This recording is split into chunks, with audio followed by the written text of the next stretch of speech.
레위기 17장 1절부터 보시죠. 여호와께서 모세에게 말씀하여 이르시되 아론과 그의 아들들과 이스라엘의 모든 자손에게 말하여 그들에게 이르기를 여호와의 명령이 이러하시다 하라. 2절까지 봉독을 했습니다. 오늘은 희생에 관한 규례예요.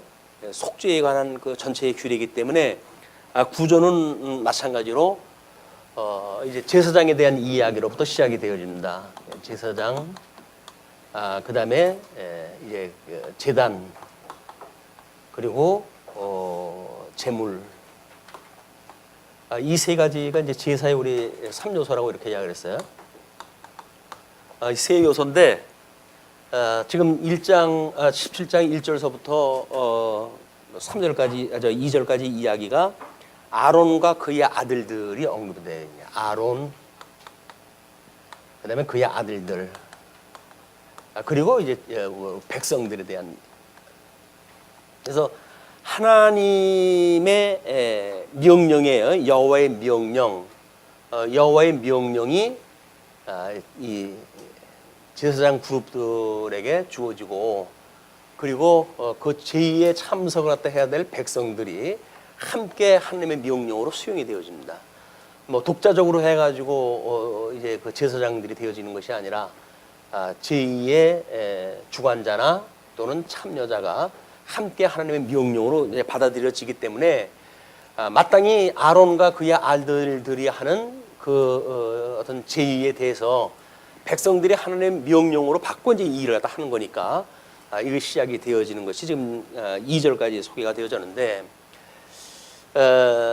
우리가 지금 전체 그 제목을 보시게 되면 양쪽 가로 6번으로 해가지고 16장, 17장이 속죄에 관한 규례거든요. 그래서 16장에서는 대속죄에 대한 규례를 우리가 확인했다 했는데, 이렇게 하나님 앞에 속죄를 받은 사람들이, 이건 다 출애굽을 한 사람들 아니에요? 출애굽을 해서 유월절을 지켰고, 그리고 광야 생활을 통해 가지고 이미 언약되어진 하나님 나라에 들어왔을 때 너희들이 이렇게 살라고 하는 그 이야기이기 때문에 지금 가나안 땅에 들어오게 되어지게 되면 여전히 7 족속이 남아져 있고, 이거는 끊임없이 이스라엘을 미혹하는 이런 그 세력들입니다. 미혹하는 세력들. 그래서 우리가 죄 아래 끊임없이 노출될 수밖에 없는 이런 그 신학적인 해석 배경을 놓고 하나님께서 이런 명령을 주시는 거거든요. 그러면 거듭나고 중생되어졌고, 그래서 언약대로 이제 뭐 요단강을 건너가서 하나님 나라가 세워진 그런 그 백성들인데, 이 사람들이 끊임없이 이 죄의 문제를 언급하시면 무엇인가? 이걸 우리가 예수 그리스도의 어떤 사역과 그다음에 구약의 그 선민들에게 주어졌던 율법적 이런 그 제사의 규례를 단순 비교로 해가지고 뭐 이쪽의 구약의 제사는 끊임없이 반복적이다, 이렇게 이야기를 해요. 반복적이다. 그런데 이거를 통해서 실체적으로 이루어지시는 예수 그리스도의 이 제사의 사역은 이것이 단회적이다, 이렇게 구별을 짓기도 하잖아요. 근데 이 단회적이라고 하는 그런 그 의미가 지금 여기서 말하는 반복적인 의미가 배제되어지거나 또는 어떤 상대적으로 설명되어지는 그런 개념인가, 아니면 이것이 나름대로 반복적이라고 하는 그거를 내재적으로 초월된 개념으로 이해를 해야 되는가 라고 하는 문제는 우리가 어떤 율법에 대한 문제나 예수 그리스도의 복음을 깨닫는 문제나 이런 일에서 매우 중요한 요소라고 보여집니다. 왜냐하면 예수님이 드렸던 것은 단번에 드렸던 제사예요. 십자가상에서 단번에 드렸던 제사예요. 단회적인 신학적인 표현이 맞아요. 그런데 이 사건이 우리가 예수 그리스도의 구원의 서정을 보게 되면 이제 선택으로부터 시작이 되잖아요. 선택, 그 다음에 선택되어진 사람들을 소명을 했다 하지만 이미 잠들어져 있기 때문에 하나님께서 중생케 하시고, 이 중생케 했을 때 사람들이 죄인인 걸 깨닫고 하나님 앞에 회개를 하게 되잖아를 이 회개를 했을 때 하나님께서 믿음을 주시고 그리고 이 믿음을 보시고 의롭다고 칭해 주십니다. 그리고 급기야 하나님의 아들로 삼으시는 협의적인 구원의 서정이 끝이 나요. 그죠? 그래 놓고 이 양자로부터 이제 우리가 성화의 과정을 거쳐 가지고 견인에 이르고 그리고 영화에 이르는 이것이 구원의 단계라고 우리가 신학적으로 정리가 되어져 있는 거예요. 그렇기 때문에 이 단회적이라고 하는 그런 그 이야기는 예수님이 오셔가지고 십자가에서 돌아가신 그런 그 제사, 이런 온전한 제사는 단회적이지만 그 단회적이 가지고 있는 우리가 반복적으로 기억을 해야 할 그런 그 필요성에 대한 거는 구원의 서정이라고 하는 걸로 해가지고 여기서는 우리가 협의적으로 우리가 볼 수가 있는 거예요. 협의적으로. 협의적으로 해가지고 우리는 하나님을 아버지라고 부르면서 성도가 신앙생활을 해간단 말이에요. 그러나 끊임없이 이 성화의 과정을 통해 가지고 뭐를 거룩하게 살아갈 것인가, 우리가 어떻게 거룩하게 살아갈 것인가 라고 하는 문제는 이 구원의 서정 전체가 여기에 함유되어져 있는 개념이라는 거야.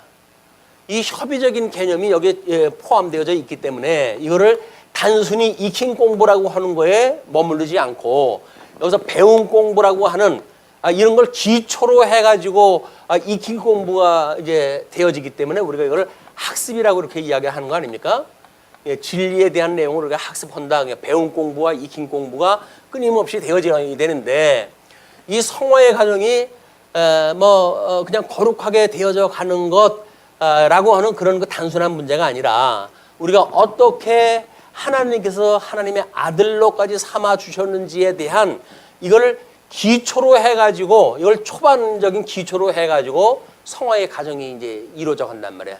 예수 그리스도가 오셔가지고 십자가에 못 박아 죽으시고 그래서 이제 그분을 우리가 구속주로 믿고라고 하는 양자가 되어지기까지가 선민국가의 어떤 그 제사라고 한다면 그분들이 가나안 땅에 들어가서 끊임없이 제사를 그 사람들 반복적으로 드리잖아요.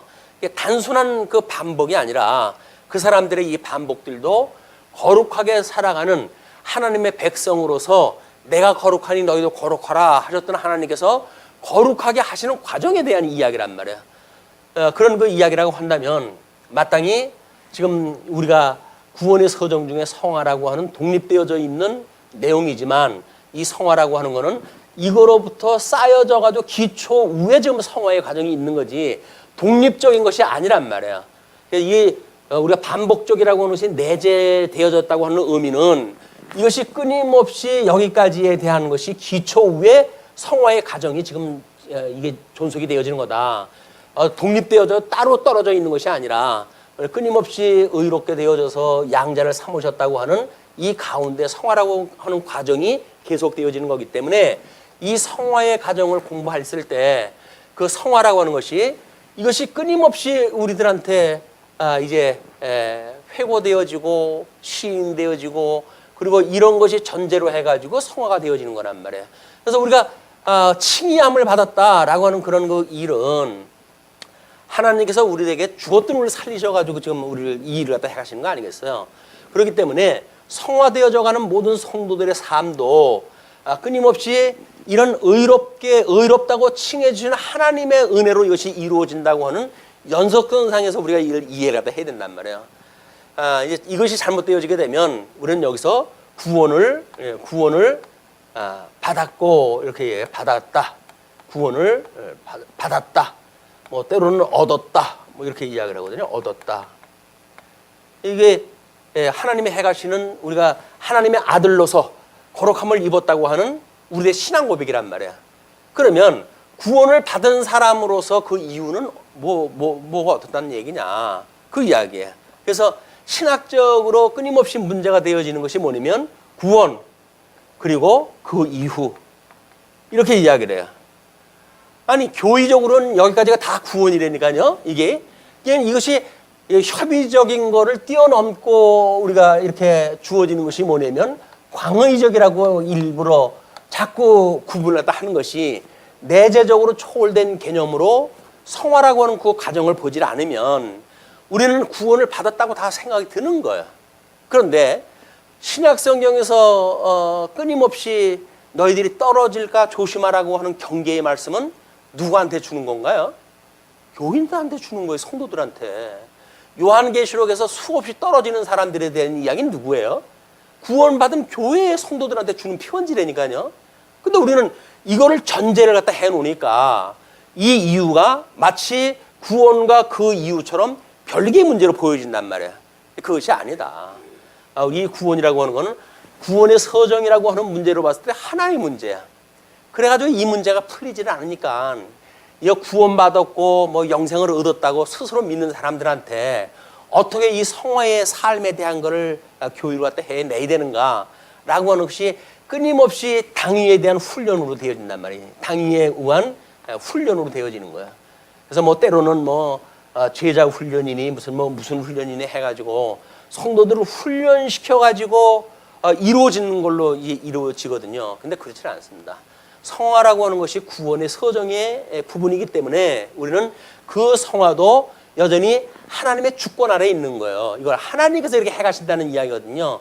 그러니까 지금 천상에 계신 우리 예수님은 사역을 마치시고 승천을 갖다 하셔서 이 승천을 갖다 하셔가지고 하나님 보좌 우편에 계시단 말이에요. 우자하시고 그리고 거기로부터 이제 산자와 죽은 자를 심판하러 오실 거 아니겠어요? 이거를 심판하러 오시는데 그 산자와 죽은 자를 심판하러 오신다고 하는 그 전까지가 뭐냐면 성령론이고 교회론에 대한 이야기예요.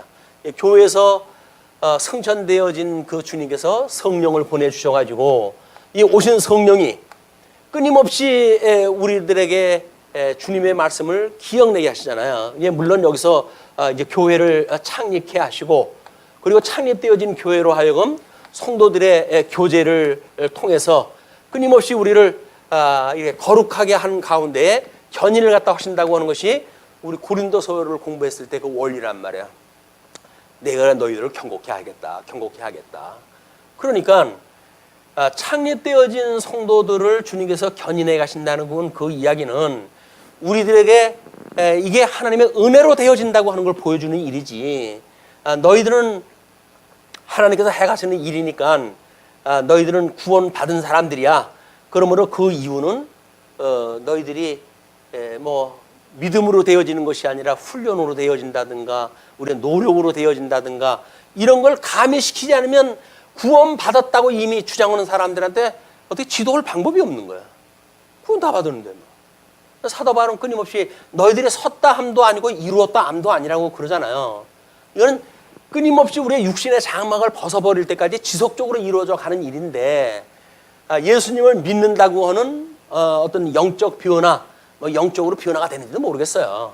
변화가 되어져 정말 우리가 하나님의 양자가 되어졌다고 한다면 이 주님의 부르심이 어떤 외소에 머무르지 않고 이거를 아마 내소까지 포함되어지는 이런 실질적인 부르심이라고 한다면 우리는 양자 되어진 것이 맞죠. 하나님의 아들로서 성화의 과정을 우리가 믿음으로 살아갈 겁니다. 그런데 외소를 받은 사람들의 입장에서 보게 되면 구원을 받았다고 그러는 거예요.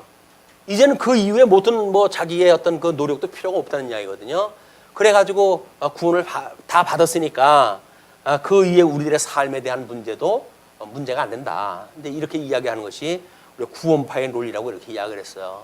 또 율법을 우리 주님이 다 이루었기 때문에 너희들이 이제는 뭐 그 율법이 여기서 교회를 이루고 저루고 할 그런 문제가 아니다. 이렇게 이야기를 하는데 요한서에 가게 되면 끊임없이 계명에 대한 거를 이제 새 계명에 대한 걸 이야기를 하지만 이 새 계명은 너희들에게 지금 주어지는 것이 아니라 옛날 거 준다는 거잖아요. 옛날.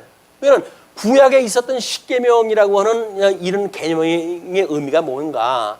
그것이 주님께서 끊임없이 이야기했던 위로는 하나님을 사랑하고 이웃을 내 몸같이 사랑한다고 하는 이걸 통해서 완성을 갖다 해가시는 일이란 말이야. 성령을 보내주셔가지고 주님의 몸된 교회의 성도가 예수 그리스도의 몸으로서 예수 그리스도의 이 몸으로서 온전한 그 몸을 이루어가는 것이 성령의 사역이에요. 그러니까 우리가 이 교회의 어떤 성도의 한 사람으로 이 교제를 나누는 성도라고 한다면 이 교회는 여전히 주님께서 우리들로 하는 교제를 갖다 하셔야 돼요, 이거를. 그래서 예수님께서 뭐 그 살아생전에 뭐 베드로한테 그렇게 3년 동안이나 교육을 시켰지만 그리고 신앙 고백은 넙죽넙죽 잘했잖아요. 주는 그리스도시고 살아계시는 하나님의 아들입니다. 근데 예수님께서 나 이제 죽어야 되겠다 그랬더니 뭔 소리입니까? 이제 와가지고 그 성질 낸 사람이 베드로예요. 그러니까는 이 복음적인 의미가 그때로 보게 되면 그 사람은 믿음이 없는 사람이에요. 그런데 주님이 약속하신 대로 성령이 오시게 되면 내가 일렀던 말들을 성령이 기억나게 할 거야 이렇게 이야기를 했어요. 그러니까 성령이 오신 이후에야 예수님이 하셨던 그런 그 말씀들이 기억이 나요. 그리고 이거 주님이 그렇게 약속을 했는데 약속대로 좀 이루어지는 일이네. 이것이 주님께서 지금 천상에서 일하다 하시는 일이네 라고 믿는 것이 주님의 몸된 교회를 살아가는 성도들의 이중성이란 말이에요. 왜? 우리는 영적으로 해가지고는 이미 영생을 얻은 사람들 아니에요. 그러나 우리들의 육신은 아직도 세상에 놓여져 있어가지고 세속적인 삶을 살아가는 두 가지의 이런 그 요소를 가지고 살아가는 중생인이기 때문에 이 육신의 요소를 끊임없이 제거시켜가고 그리고 성화되어져 가는 이것이 여기에 이 성화의 장면이기 때문에 교회가 온전케 되어진다는 이야기, 예수님께서 지금 이루신다고 하는 그 이야기는 구약의 언약을 이루셨다는 이야기, 다 이루셨다 그 이야기는 구약의 언약을 다 이루셨다는 이야기지 새 언약은 지금 남은 거 아니에요. 예수님이 남았으니까 예수님이 하셔야 되니까. 예수님이 하셨던 새 언약이 뭐예요? 그게 사랑이에요. 그걸 당신께서 다 이루어진 것처럼 내가 그렇게 하시겠다는 거거든요. 천상에서 지금 그걸 이루신단 말이야. 이 성도들 간에 어떻게 사랑하며 살아가는지를 주님의 몸된 교회 생활을 통해 가지고 우리의 물론 지금 서신서에서 나와져 있는 그런 그 내용들이 전부 그거 아닙니까? 온전한 사랑을 이루어 가지고 하나님 나라를 우리 하나님에 바칠 때까지 예수님께서 이걸 온전케 해 가신다. 그것이 다 되어지게 되면 이제 주님께서 이 나라를 열라올랐다 하시고 이 세상은 다 없어질 거 아닙니까? 우리 육신 가지고 있던 이 몸들은 다 이제 없어지고 신령한 구성원들로 해서 새 생명을 얻은 성도들로서의 새 하늘과 새 땅이 이루어진단 말이에요. 이때까지 해가시는 일이 주님이 해가신다고 우리가 믿는 거예요. 그러니까 하나님이 지금도 하늘을 여시고 우리들에게 하나님 보호자 우편에 계셨던 주님을 보여준다고 한다면 10번이라도 믿겠죠. 그것이 하나님께서 성경에 그렇게 계시가 되어졌기 때문에 이제는 이게 하늘 열어가지고 우리가 안 보여줘요. 직방으로 계시를 받아가지고 되는 문제도 아니고 이미 하나님께서는 성경을 통해 가지고 스데반 집사가 돌에 맞아 죽을 때 아니 하나님께서 어떻게 하늘문을 여시고 하나님 보호자 우편에 계셨던 주님을 보게 하시고 그러므로 돌에 맞아 죽으면서도 그들의 죄를 용서하다 빌 수 있는 예수님이 돌아가셨을 때 그런 그 말을 그대로 하고 스데반이 이 세상을 떠나지 않습니까? 그 이야기가 뭐예요? 원수까지도 사랑을 갖다 하는 위로는 하나님을 사랑하고 이웃을 내 몸으로 사랑하라고 했던 예수님의 온전한 형상을 닮아가면서 완성되어진 게 뭐예요? 돌에 맞아서 죽는 순간이란 말이에요. 그게. 그래서 돌에 맞아 죽는 순간 이 모습이 예수 그리스도의 십자가의 사건의 일이고 그리고 주님께서 지금 하나님 보호자 우편에서 주님의 몸된 교회를 온전케 해가는 그런 그 모습이다. 성도들의 성화라고 하는 건 뭐예요? 주님께서 해가시는 일이니까요. 지금도 온전케 해가시는 그 일이에요. 우리가 지어져가는 성전이라고 이야기를 하니까 우리들의 이 육신의 소욕을 우리가 어떻게 제거를 갖다 하고 성령의 소욕으로 해가지고 지어져가는 성전으로 깨달아서 끊임없이 거룩한 삶을 살아가게 하시는지를 신약성경을 통해서 배우는 거예요. 복음서에서 이미 언약되어졌던 거니까 서신서를 통해서 어떻게 성취되어지는지. 거기 순전히 이래라 저래라고 그랬던데요. 맞지요. 이래라 저래라 했죠. 왜 이래라 저래라 했을까요? 하나님이 언약했으니까 언약대로 이루어질 거니까 그렇게 허라는 거예요. 근데 그것이 믿음으로 보는 사람들한테는 주님이 하신다고 믿어지니까는 믿음의 열매로 거기에 참여가 되어지는 거예요. 근데 인본주의자들은 허라고 그랬으니까 내가 하겠다 그 이야기 아닙니까? 그러니까 자기가 한다고 하는 공로주의가 나오는 거란 말이에요. 그러나 주님께서 지금도 천상에서 대주제가 돼가지고 모든 사망 권세까지 장악을 하고 계시는 분인데 그분께서 우리들에게 거룩한 삶을 살아가게 하신다고 그러는데 그게 뭐가 믿기가 어려운 일이에요. 그게 너무 쉬우니까 믿을 수가 없는 거야. 염치가 없이 어떻게 제가 그걸 믿을 수가 있어요. 그래도 제가 뭐 하나 거들어야 되지 않을까요? 예. 염치가 없으니까. 그래서 주님께서 내가 너 이렇게 그냥 아무 일도 안 한 거 너 살려준 거야. 이렇게 너 이렇게 되어진 거 내가 살려준 거야. 내가 불러도 넌 대답할 수 있는 존재도 아니었어. 흙으로 만들어가지고 이미 죽어져 있던 너야. 그렇기 때문에 내가 중생을 갖다 했을 때 비로소 너를 살리는 이런 역사가 이루어졌기 때문에 너는 끊임없이 죽었다가 살아났다고 하는 이런 그 협의적인 믿음에 대한 하나님의 아들이 되어졌다고 하는 협의적인 믿음의 원리가 그대로 반복적으로 작용이 돼야 된단 말이에요. 여기 아마 이제 구약 성경에서 대속죄일에 대한 문제로 해가지고 아론과 그의 아들들에 대해서 백성에 대해서 제사장의 일로 이걸 주시고 그리고 어디서든지 뭐 이제 그 제사를 잡는 이런 걸 하지 말고 하나님 앞에 제물을 드릴 땐 꼭 제단 앞에서 드려라라고 하는 명령이 주어지고 그다음에 이 제물에 대한 피는 피채 먹지 말라라고 하는 이런 그 문제가 제사장과 제단과 제물이라고 하는 세 요소를 가지고 이거 구성이 되어져 있어요. 그러니까 요 원리가 또 제사의 3요소로 해가지고 이제 대속죄일 다음에 주어지는 이유는 뭐 1년에 한 차례 받는 대속죄일의 그거기 때문에 끊임없이 어떻게 생활, 일반적인 이 생활을 갖다 통해 가지고 뭐 육식을 갖다 할 때가 있잖아요. 뭐 고기를 잡아먹을 때도 있고 그럴 거 아니겠어요. 그때마다 이것이 예수 그리스도의 죽음을 기억하는 이런 요소로 주어졌다. 이런 그 원리 아래 이제 요 본문을 읽어 가시게 되면 우리 2절까지의 명령은 여호와의 명령이란 말이에요. 예, 아론과 그의 아들과 백성들에 대한 제사장들에 대한 그런 그 이야기고 3절로부터 이제 7절까지 보게 되면 음란히 섬기던 수염소에 대한 규례예요. 아론과 그의 아들들과 이스라엘 집의 모든 사람이 소나 어린 양이나 염소를 진영 안에서 잡든지 진영 밖에서 잡든지 먼저 회막문으로 끌고 가서 여호와의 성막 앞에서 여호와께 예물로 드리지 아니하는 자는 피 흘린 자로 여길 것이라. 피 흘린 자로 여기겠다는 거예요. 그건 죄를 정하겠다는 이야기입니다. 그가 피를 흘렸은즉 자기 백성 중에서 끊어지리라. 그러니까는 하나님의 명령을 어긴 피 흘린 자로 취급을 갖다 해가지고 하나님의 그 천만 그 회중의 그 진중 바깥에 외인이 될 수 있도록 이제 처리를 갖다 하시겠다는 이야기니까. 그래서 지금 이들이 진영 안에서 잡든지 진영 밖에서 잡든지는 성막을 중심으로 해가지고 지금 이제 그 진행을 할 거 아니겠습니까?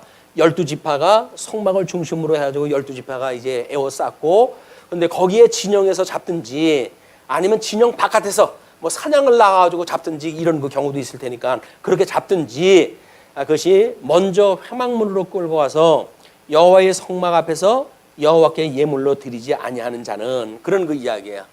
그런 그 이야기는 다음 문장하고 우리가 이제 연결시켜서 읽어보질 않으면 너무 제한적으로 주어지는 일이에요. 그래서 진영 바깥에서 우리가 잡는 일도 먼저 회막문으로 끌고 가서 잡아야 된다고 하는 그런 그 오해가 있을 수 있는 문장으로 이해가 되어지거든요. 그런데 그런즉 이스라엘 자손이 들에서 잡던 그들의 재물을 회막문 여호와께로 끌고 가서 제사장에게 주어서 화목제로 여호와께 드려야 할 것이요, 제사장은 그 피를 회막문 여호와의 제단에 뿌리고 그 기름을 불살라 여호와께 향기로운 냄새가 되게 할 것이라.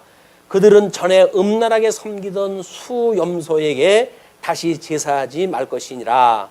수염소로 제사를 드렸다는 그 이야기는 뭐냐면 이들이 일곱 족속이 이제 살아가는 여기에 보게 되면 대부분 염소로 해가지고 우상을 섬기는 그런 그 모습으로 소개가 되었는다.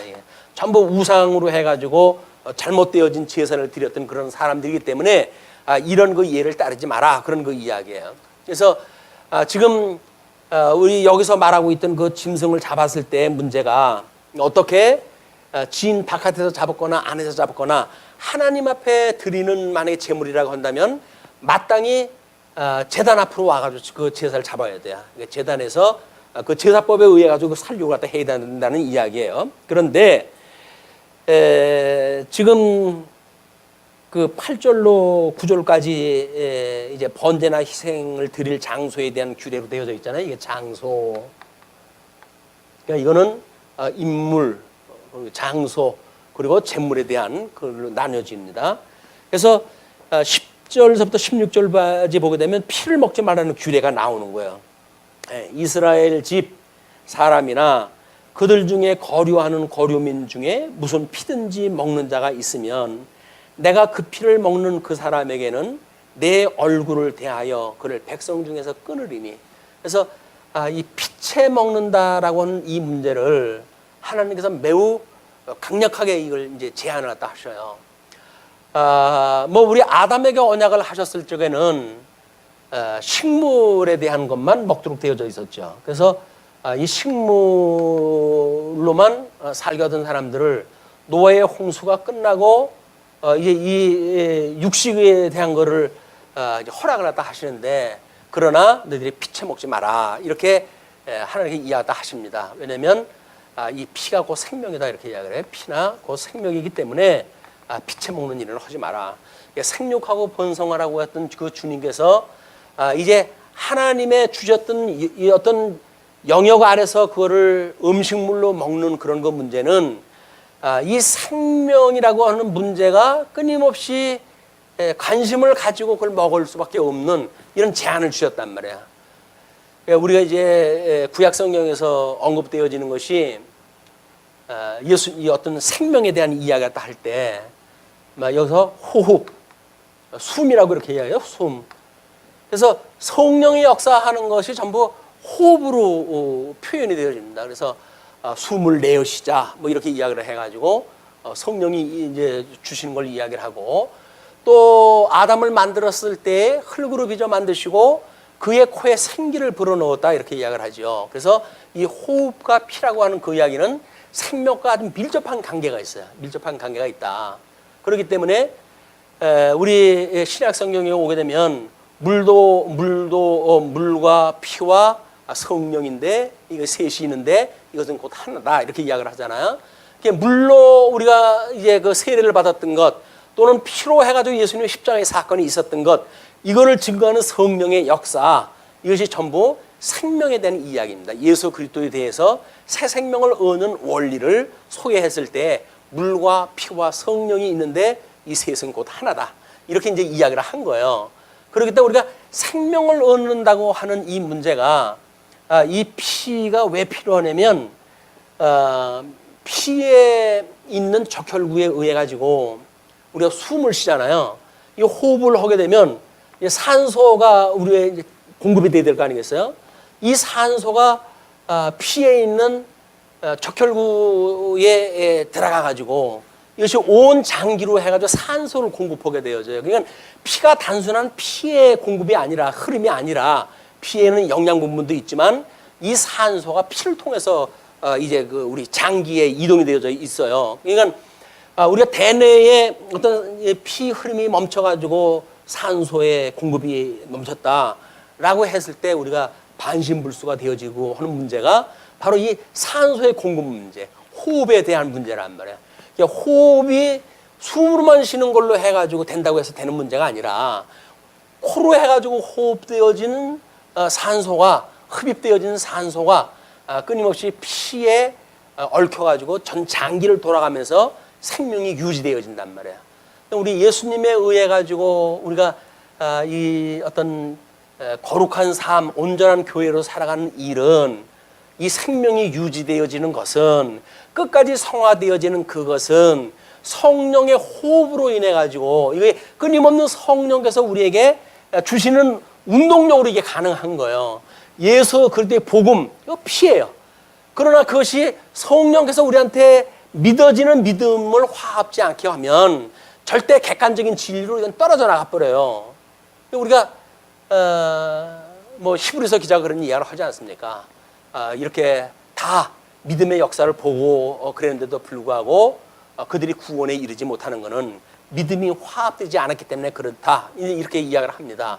그렇기 때문에 예수 그리스도의 십자가 상에서 흘렸던 그 피의 사건은 성령에 의해 가지고 끊임없이 주님의 몸된 교회를 이 성도들의 인식 작업에 이것이 작동이 되어져야 되는 거예요. 그걸 우리가 운동력이라고 이렇게 이야기를 하는 겁니다.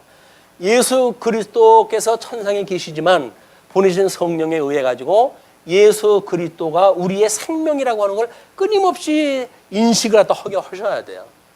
이걸 우리가 깨닫지 못한다면 성경의 원리를 가지고는 알아요. 구원받는다는 거를. 근데 실질적으로 성화되어져 간다는 이야기는 이 성령께서 우리들에게 이 교통을 갖다 하는, 우리가 교제를 갖다 하게 하시는, 이걸 통해서 살아있는 걸 우리가 감지하게 하신단 말이에요. 성도의 교제가 왜 중요하냐면 살아있다고 하는 걸 뭘로 깨달아요? 살아있는 지체를 통해서 깨닫게 되어 있는 거 아니야? 뭐 살아있는 지체가 아마 어떻게 보게 되면 미숙으로부터 이제 성숙에 이르는 단계를 갖다 이제 걷지 않겠습니까? 성화라고 하는 그런 그 과정이니까.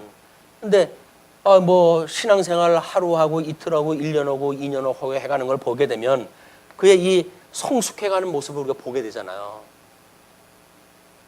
우리는 뭐 맨날 아유 주님 저는 예수님 이렇게 참 충성하고 싶은데도 불구하고 맨날 육신의 소욕에 빠져가지고 또 이렇게 들어갔다 나오고 들어갔다 나오고 정 뭐 날마다 제자리 건 같고 그래요 주님 하고 우리는 고백을 할 수가 있겠죠.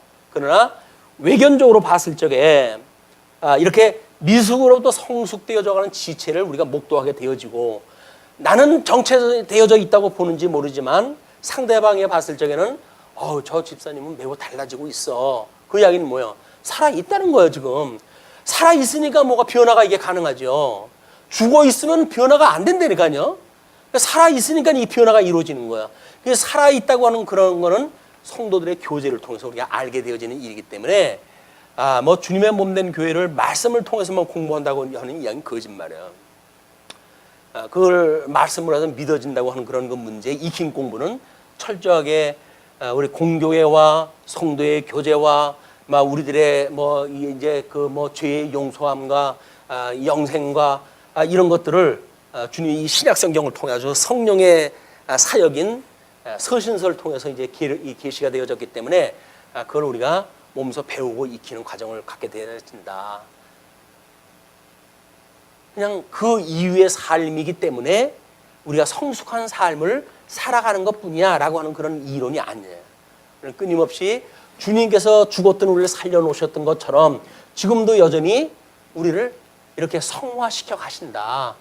그분의 통치 아래 우리가 있다. 주님이 우리의 대주제가 되신다. 그분이 지금 우리도 하감을 하시고 나의 삶의 일거수일투족을 다 보고 계시다 라고 믿었을 때 우리가 경계심도 있고 그러는 거지. 그게 믿어지지 않는데 뭐 조심을 해요. 그냥 뭐 보는 사람 아무도 없는데. 그런데 믿음의 행위라고 하는 거는 신행의 원리가 하나님 앞에서 행하는 것 같이 해. 그 이야기는 뭐예요? 모든 것들이 내 통치 아래 있어. 내 언약대로 이루어가는 거니까 그걸 믿는지 믿지 않는지를 성령의 은혜를 따라가지고 이제 공급되어진다. 믿게 되어지게 되면 오전에 그런 그 아이들한테 그런 이야기도 했어요. 만약에 우리 하나님께서 이제 이런 걸 법으로 주셨잖아요. 이걸 이제 법으로 주셨어요. 율법이라고 하는 법으로 주셨어요. 그러면 이게 법을 세우신 분은 누구예요? 이것이 성부 하나님께서 세우신 거 아니에요? 그러면 이 법을 세웠던 이 법을 이루는 걸 누가 합니까? 이걸 예수님이 하시는 거 아니에요? 그걸 우리가 행법이라고 그래요. 이 법을 행한다. 그러니까 법을 행하는 거는 우리 주님께서 해가는 거야. 언약대로 우리 하나님께서는 내가 이렇게 너희들에게 해갈 거야 라고 언약을 했는데 그 언약대로 이루시는 분은 우리 주님이 해가시는 일이란 말이야. 이걸 주님께서 해가시는데 주님께서 해가는데 뭐 우리 보고 이래라 저럴 게 뭐가 있습니까? 이렇게 이야기를 하지만 이 사법에 이르게 되어지게 되면 성화 과정을 다 겪고 우리 견인의 역사를 통해서 하나님 나라가게 되어질 때 우리 예수님 앞에 이제 설 거 아닙니까? 그때 이 사법에 대한 거를 누가 이야기를 해요? 이게 성령 하나님의 인식에 의해 가지고 우리가 믿는지 믿지 않았는지가 결판이 나는 거예요. 믿는 사람은 우리 주님께서 다 하신 거예요.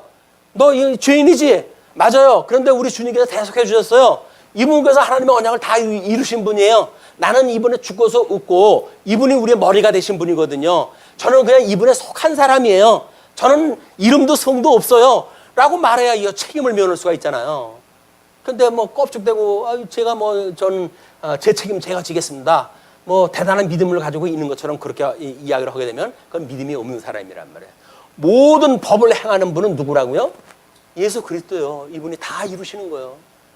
그걸 믿는 것이 우리가 믿음이라니까요. 다른 건 믿는 거 아니에요. 예수 믿는 것이 곧 나의 일을 갖다 하는 거예요. 하나님께서 그렇게 이야기를 하시지 않습니까? 하나님께서 내가 보낸 자 예수 그리스도를 믿는 것이야. 그 이야기는 뭐예요? 그냥 이분이 다 이걸 행한단 말이에요. 모든 하나님이 세웠던 이 법에 대한 거를 주님께서 다 행하는 거예요, 이게. 그러니까 내가 이분에게 속해져 있다고 하는 것만 믿으면, 나의 머리가 된다고 하는 사실만 믿으면, 이분이 행하신다는데 뭘 그렇게 안타까워가지고 그래도 제가 해야죠, 주님. 뭐 이렇게 해가지고 괜히 설레발을 쳐가지고 나중에 주님께서 난 너 몰라 임마 이런 그런 경우를 왜 당하느냐고요, 글쎄. 이게 잘난 척해서 그러는 거 전부 인본주의적인 생각으로 해가지고 내가 그래도 뭘 한다고 생각이 드니까 그렇다. 우리는 아무것도 할 수가 없어요. 먼지로 빚어가지고 만든 인간이 뭘 합니까? 죽었든 우리를 살리셨다니까요, 그분이. 죽었든 우리를 살리셨다고 한다면 죽었든 우리를 살리신 분을 갖다 우리가 믿어야지. 여전히 살리셨으니까 제가 뭘 할게요 라고 하는 이야기는 아직도 살아나지 않았기 때문에 제가 뭘 한다는 이야기 아닙니까? 아니에요. 죽었든 우리를 살리셨다는 그 이야기는 지금도 주님에 의해서 우리가 온전한 몸으로 이루어져 가는 거예요. 너무 쉽잖아요, 근데. 그러니까 정말 안 믿어지는 거예요. 그냥 뱀만 봐. 이거 구리뱀만 보면 너희 살아. 근데 야, 말 같은 소리를 갖다 해라. 그거 본다고 내가 이 들병이 어떻게 사냐. 안 보는 거예요. 우정 안 봐요. 근데 주님께서 믿음을 주셔야 주님 그렇죠? 라고 해서 겸손한 마음으로 그걸 본다니까요. 가장 미련한 방법. 세상 사람들이 봤을 적에는 가장 미련한 방법. 도저히 있을 수 없는 방법. 말도 안 되는 방법. 그 방법이 예수님이 이루어 가신다는 거예요. 그걸 믿는다는 거예요. 뭐 아까 쉬는 시간도 이야기도 했지만은 아니 사람들이 전부 손가락질을 갖다 하고 쟤 미쳤어. 그렇지 않고서야 지금 이 벌건 날에 뭘 비가 온다고 해가지고 저 배를 갖다가 온 식구들 동원을 갖다 해서 배를 짓냐라고 비아냥 거릴 거 아니겠어요. 자기 주변에 있는 모든 사람들이 손가락질을 갖다 했다니까요. 그런데 바보같이 그냥 그 일을 다 했어요. 예수 믿는 사람들은 바보예요. 주님이 다 한다고 그러면 그래요 라고 그러는 거예요. 영악 쓰는 사람은 에이 그래도 제가 좀 했잖아요 라고 해서 생색을 내는데 예수 믿는 사람은 생색을 낼지를 몰라. 맞아요, 주님이 다 하시는 거예요. 저는 한 게 아무것도 없어요. 죽도록 뭘 갖다 했는데도 불구하고 한 게 없대요. 왜? 주님께서 주신 열매니까. 그게 믿어지는 일이니까는 죽도록 충성했음에도 불구하고 저는 아무것도 한 게 없어요, 주님. 그렇게 이야기하는 거예요. 주님께서는 예, 그래도 작은 게 한 게 곧 나에게 한 거야 라고 우리한테 립 서비스를 갖다 하셔가지고 위로를 갖다 해주시지만 우리가 주님이 해가신다고 하는 것을 믿는 일, 이게 얼마나 이게 하나님 나라의 산법이라니까요. 이 하나님의 산법을 대한민국에서 이제 뭐 대한민국이나 지금 뭐 우리 보통 세계에서 이 정치의 구조를 이 3원리를 이걸로 이제 나눠놓지 않습니까? 우리 고난을 갖다 어떻게 분배할 것인가? 입법부, 행정부, 사법부 해가지고 나눠놓고 주는데 지금 뭐 법을 세우는 입법부가 흔들려가지고 지네들끼리 난리 아니에요. 법을 세울 거냐 말 거냐 이해관계에 따라가지고 난리가 쳤고 그건 그 입법에서 세운 법을 행해야 되는 행정부에서 새롭게 법을 갖다 자기네들이 만들어가지고 실행법을 자기네들이 만들어가지고 하는 거예요. 그래서 때로는 실행법이 국회법보다 상위의 그룹에 만들어진데도 불구하고 그 일을 다 하는 거예요. 그냥 말도 안 되는 일이 그냥 한다니까요. 입법부가 뭘 해야 뭐 일이 되고 안 되고 하는데 일을 못 하니까 어떻게 해. 여기서 오히려 입법부의 그 법정부도 상위법을 만들어가지고 여기서 운행을 다 하는 거예요. 왜 지금 난리예요? 지금 뭐 지방자치하고 뭐 이 중앙부처하고 왜 갈등이 심할까요? 안 돼요, 이게. 지네들이 서로 만든다고 해가지고 하는데 어떤 객관적인 입법기관에서 그걸 법을 만들어줘가지고 일할 때 해야 되는데 뭐 지네들 마음대로 법 만들어가지고 피해하고 뭐 해가지고 해가는데 이게 될 수가 없잖아요. 국회가 저지경 돼가지고는 안 됩니다. 그게 세상 나라예요. 우리 세계 나라가 만들어지고 여지껏 이런 제도가 만들어졌지만 뭐 이 법을 갖다 하나로 묶게 되는 뭐 제국주의의 시대도 있고 전제주의 시대도 있고 뭐 때로는 이걸 나눠주는 뭐 공화 정치의 시대도 있었고 뭐 이런 그 여러 가지의 정치의 그런 그 현상들이 있었지만은 왜 세상 나라가 망할 수밖에 없는가? 이걸 그 사람들은 권리로 보는 거예요. 삼권이라고 해서 권리로 봐요. 교회에서는 뭐예요? 이거를 주님께서 주시는 권한이에요. 성령의 능력이에요. 권능을 우리한테 입혀주시는 거예요. 그 주님께서 우리에게 권능을 주셔가지고 이 주님께서 주셨던 법을 해석을 하고 그리고 주님의 법을 주님의 몸된 교회에서 실현을 갖다 해서 살아가시는 주님을 믿는 믿음으로 우리가 살아가게 되어지고 그걸 성령의 열매로 해가지고 우리는 이런 열매를 맺으면서 주님의 몸된 교회에 생활 때 해간다. 그래서 하나님의 나라는 이걸 권능으로 보죠. 같은 삼권이에요. 삼권이에요. 그런데 세상 사람들은 이걸 권리로 이야기를 해요. 우리는 주님의 성령의 권능으로 이해를 해요. 그런데 이게 또 세상 걸로 이해를 갖다 해가지고 뭐 상권을 분리를 갖다 하는 것이 뭐 세속적이래나 어쨌다나 해가지고 목사를 없애야 된다 뭐 이런 이야기 갖다 하는데 그건 교회 간의 교자도 반영이 안 되어진 거예요. 교회의 모든 그 말하고 있는 권이라고 하는 거는 성령이 임하시면 너희들이 권능을 얻고 그리고 땅끝까지 이르러 복음의 증인이 된다고 그러지 않았어요. 그러니까 증인을 삼기 위해서 주시는 권능인 거지. 어린 양의 권세를 우리가 배우고 익혀가지고 섬기는 그런 권능을 우리가 행하는 일이지 무슨 권리가 되어져 가지고 자기 뭐 배 채우는 데 쓴다고 그걸 때 해가지고 뭐 엄한 해석을 때 해가지고 난리를 피는 일들도 정상적인 해석이 아니란 말이에요. 이 본질 세계를 보질 않으면 부분 논리는 맞는 것 같잖아요. 맞아. 이게 상권이 이게 분립이 되어 있는데 상권이 제대로 분립이 안 된다는 거야. 왜? 모든 권한을 목사가 가지고 있으니까. 권한을 목사가 가지고 있다고 보는 거야. 이 권리에 대한 거를. 그러니까 안 되는 게 맞죠. 그런데 권능이라고 하는 그 부분이기 때문에 우리는 상권이라고 하는 것이 뭐 교리권, 그다음에 치리권, 그리고 봉사권. 우리가 목사, 장로, 집사가 해가는 일이에요.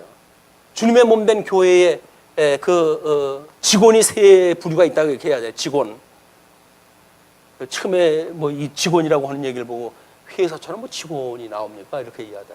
직원회의 하니까. 헌법에 나와져 있는 이게 단어예요.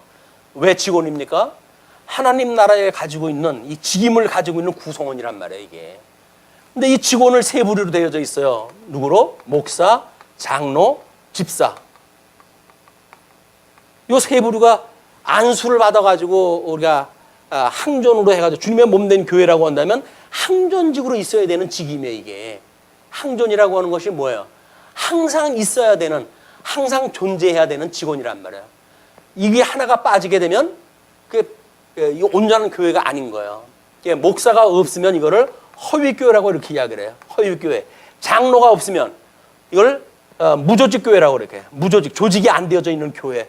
집사가 없으면, 집사까지 없으면 뭐 그거는 완전히 지 목사 혼자 하는 거거나 그렇겠지. 성도가 하나라도 있으면 집사를 생겨가지고 거기다가 뭐 재정을 맡기고 그러잖아요. 그런데 집사 숫자가 몇 안 되면 목사가 몇 개의 재정을 지돈인 것처럼 마치 지효부주물이 들어갔다 나왔다 되니까요. 그러니 이걸 무시하는 거예요. 이 교회 원리를 무시하는 거예요. 그리고 무슨 성화를 이야기를 합니까? 성화를.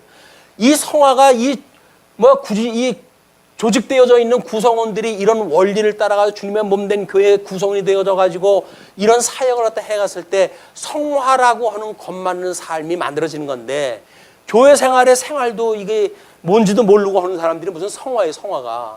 이게 구체적으로 되어지는 것이 조직되어진 교회라니까요. 장로가 없으면 무조직 교회예요. 조직이 안 되어져 있는 교회예요. 당회가 없어요. 당회가 없다는 이야기는 뭡니까? 우리의 모든 통치권에 우리는 주권이 없어가지고 무슨 시비 걸 문제가 있어서 재판 걸 문제가 있으면 어떻게 된다고요? 노에서 우리 한 분이 오셔야 돼요. 그래가지고 이 당회를 운영을 하다 해야 가부 결정이 날 수 있는 거라니까요. 그런 것도 없으면서 무슨 뭐 우리끼리 살면 됐지 뭐 그런 그 이야기는 이제 막 시작되어진 초대교회라고 한다면 이해를 하지만 예수님이 오신 지 2000년이고 주님의 몸된 교회 간에 대한 것이 확립되어진 것이 언젠데 이제 와서 내 마음대로 살겠다는 이야기는 무슨 과거의 모든 거 다 지워버리겠다는 거 아닙니까? 그럴 수 없어요. 이미 교회사 2000년을 통해 가지고 믿음의 선배들이 주님의 몸된 교회의 온전한 모습이 무엇인가를 확연하게 보여줬던 일들이기 때문에 이걸 공부하지 않으면 안 되는 거예요. 그래서 우리 문화 우리가 만들어 간다고요? 그걸 알아야 만들어 가지.